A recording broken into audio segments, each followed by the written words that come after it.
और हम तो ये चाहते हैं कि जहाँ कार्यकर्ता का उत्पीड़न हो उस पार्टी को तो नमस्ते कर देना ही अच्छा होता है। हमारे लिए ऐसे कर्मठ जो कार्यकर्ता। क्या हुआ? सब ठीक है? Rohan is HIV positive. Rohan HIV positive है? कल ही तो मिले थे सब उससे। कहीं हम भी तो चुप कर। हम तो फिट हैं। हमें HIV क्या कुछ नहीं हो सकता। Prajakta Kohli. Hi ma'am. Big fan. आप कितनी स्मार्ट एंड फिट है। आपके वीडियोस देख के तो मजा ही आ जाता। मुझे मजा नहीं आया तुम्हारी बातें सुन के। HIV, unprotected sex, use needles, syringes, tattooing, positive मास है बच्चों को और इन्फेक्टेड ब्लड के ट्रांसफ्यूजन से भी हो सकता है। स्मार्टनेस सिर्फ लुक से नहीं आती है, यहाँ से आती है। यदि आप इन कारणों में से किसी के भी संपर्क में आए हैं तो नजदीकी सरकारी अस्पताल या चिकित्सा केंद्र में तुरंत संपर्क करें। HIV का डर तभी मिटेगा जब हम मिस इन्फॉर्मेशन के वायरस से खुद को बचाएंगे। Be aware, be smart. उनके लिए हमेशा जो दरवाजे खुले रहेंगे। हम कार्यकर्ता की भावना को समझते हैं, उनके खून पसीने की कमाई को हम समझते हैं कि किस तरह से जो वो रात के समय में पोस्टर लगाते हैं, दरियां बिछाते हैं, कुर्सियां लगवाते हैं। तो ऐसे कार्यकर्ताओं के साथ अगर उनकी भावना है कि हमने चुनाव लड़ना है तो ठीक है, लड़े। जीत कर जो आएगा आप उसको अपने गले लगाओ। आप अगर सिंबल के ऊपर आप चुनाव लड़ाना चाहते हैं तो अच्छी बात है। अगर मान लो कॉर्पोरेशन के चुनाव हो रहे हैं, वहां पे सिंबल पे चुनाव हो रहे हैं, आप उस सिंबल को भी नहीं मानते। आप लोगों ने तो जो आपके सामने जो उम्मीदवार थे उनके खिलाफ आप लोगों ने चुनाव लड़ा है।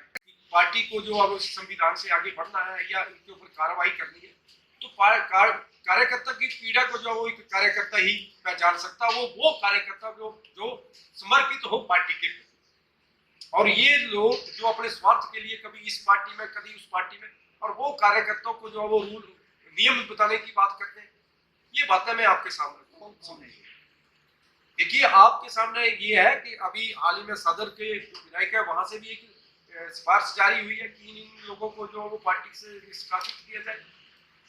और दूसरा आपके सामने सुजानपुर से भी एक बड़ी लिस्ट जारी हुई है, इन लोगों को जो है वो पार्टी से बाहर किया जाए। लेकिन मैं कहता हूं कि बड़सर से भी एक लिस्ट जारी हुई है, जो जिन्होंने पार्टी की मर्यादा को नहीं समझा, जिन्होंने अपनी पार्टी मान सम्मान पार्टी को जो है वो आज वो धोखा देकर वो आज दूसरी पार्टी के लोगों को बोल रहे हैं कि इनको बाहर करो। वो पार्टी में खड़े हैं, अभी भी स्टैंड रखते हैं, चाहे वो किसी भी पार्टी का आए हैं। लेकिन पहले आप अपने अंदर झांको, फिर आप जो है वो अन्य कार्यकर्ताओं को जो ये सब दो। जब उन्होंने कांग्रेस पार्टी को ज्वाइन किया तो बिना टिकट से उन्होंने अपना नॉमिनेशन फाइल किया। जब भाजपा से पहले वो वहां के पदाधिकारी थे तो उन्होंने घोषणा की कि मैं चुनाव लड़ने जा रहा हूँ, इंडिपेंडेंट चुनाव की घोषणा की और उन्होंने वहां से नॉमिनेशन फाइल की। और आज जो है वो पार्टी के नियमों की बात करते हैं वो लोग, तो बड़े दुर्भाग्य की बात है कि किस तरह से जो है वो वर्षों से जो कार्यकर्ता काम कर रहे हैं आज उसको इग्नोर किया जा रहा है। भाजपा में उसकी पिछाई की जा रही है। उनके इतने वर्षों की मेहनत को जो है वो आज एक तोहफा दिया जा रहा है उनको कि आपको पार्टी से जो निष्कासित किया जा रहा है। और वो लोग जो पार्टियों को नहीं मानते, अभी सुजानपुर से भी यही एक पत्र जारी हुआ है, वहां पे भी उन्हीं लोगों ने सिफारिश की है। जब वो लोग सिफारिश कर रहे हैं जो खुद पार्टियों को छोड़कर दूसरी पार्टियों में शामिल हुए, तो ये कहाँ का नियम है कि आपके लिए जो है वो हर नियम लागू, कोई नियम आपके ऊपर लागू नहीं होता है और जो कार्यकर्ता उसके ऊपर आप नियम थोप रहे हैं।